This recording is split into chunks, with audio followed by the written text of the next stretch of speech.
Good morning. This is Erica with Launching Legacies. Welcome to our daily devotional. Today we are continuing our devotional on proof that you can love. And today's subtopic is the multiplicative identity.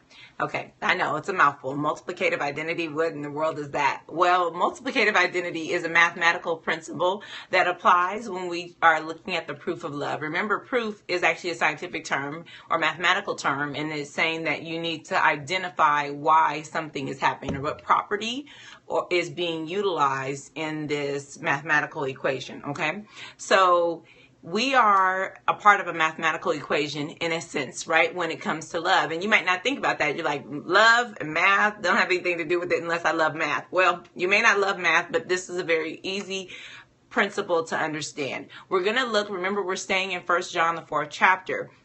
We're going to look at 1 John 4. We're in a paraphrase, which is the Message paraphrase. I think I talked about that before. The Message paraphrase.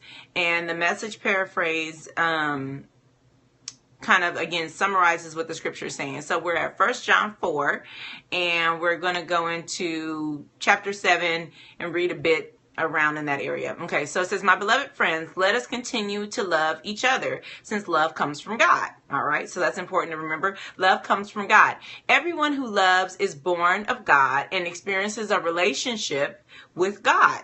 All right, therefore, the person who refuses to love doesn't know the first thing about God, because God is love. So you can't know him if you don't love. Okay. And so we're going to stop that. We're going to stop right there at that verse and get a bearing here. So the scripture is saying, look, at everybody who knows God knows love, because God is love. And conversely, he says, look, at if you don't know love, then you don't know God. Okay, but this is where the multiplicative identity property comes in. When you're looking at multiplicative identity, that's the property that says 1 times any number is that number. Okay? And so what happens here? Any heart, any person, any being, no matter the circumstances, the language, the nationality, where they came from, what they've gone through, any of those things, any person times God, who is love, according to the scripture, equals love. Does that make sense? This is the multiplicative property. What is it saying? That no matter what is being multiplied by 1, it's the multiplicative identity property, the answer is going to be that number. Okay, and so God is the source of love. And so when we talk about proving that we can love, a person might say, well, I've been through too much, and I've hurt too much, and I've been through too many difficulties. It's been too difficult. And that's not true about your ability to do it, right? This multiplicative identity property identified in 1 John, the 4th chapter, says, listen, any person, no matter the circumstances, no matter who you are, the scripture doesn't delineate, doesn't say, well, only if you're right-handed, or if you're left-handed, or if you came from this area, or if you came from that area. No, it doesn't identify that. He says, listen, any person who knows God, in a relationship with God, then has the capacity to love. This is proof that you can love. Why? Because it doesn't really matter. Same way when we look at the mathematical principle, any number times 1, okay, will equal that number. And so what is it? That God is the universal term here, though, right? His love is the universal term. And so when we are broken, when we're dysfunctional, when we're whatever, it doesn't matter. When we're multiplied by God, we have the shape of our identity transformed into that thing, into God, right? And so God is love. And so we are getting the love because we are in relationship with God. And so here goes the proof that you can love. You can love because God is love, and because you can have a relationship with God.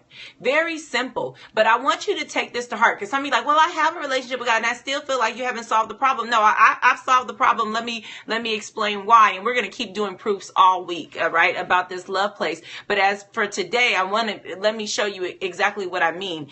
This is saying that anybody who has a relationship with God then equals love. It's always going to turn out to be a place that you can love. But the question is, and it'll be the question all week, will you love? You see, this is not about I can't do it. This is not about I can't forgive, because remember, forgiveness is an act of love. You can, because this scripture says that you can. This property that's operating in the world, in the universe, is saying that you can. And this property is God's property that he has bestowed on this world. And he's saying this property will not fail, not because the universe is powerful, not because the property is powerful, but because God has spoken into existence. And because it is spoken and breathed and created by God, then it's powerful. And so when we find ourselves saying we can't forgive, we can't get past a certain place, we don't want to go on, then what's really happening is we're choosing not to do what we can do. We are empowered to do this love. We're empowered to love.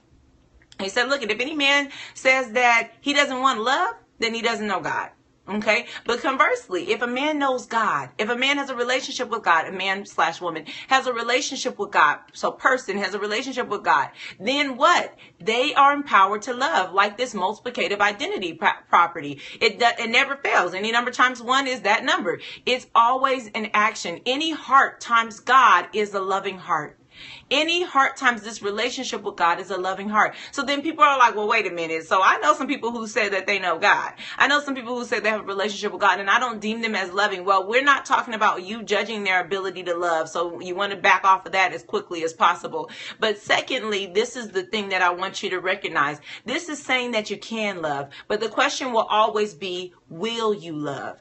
It will always be that. You see, even though the property works and it's true, meaning it's proof that it can happen, it doesn't mean that you can't get the problem wrong, right? When you're doing your math, you're working out a mathematical problem, there can be error, right? You can make a mistake. You can do the problem incorrectly and get the wrong answer. It doesn't mean that the answer has changed. It just means that you got it wrong. And so what am I saying in this? There is proof that you can love. It's written here in 1 John, the 4th chapter. We just went over the whole mathematical property that makes it true for all people, no matter the circumstances. But what will you choose? Will you get the problem wrong, or will you get the problem right?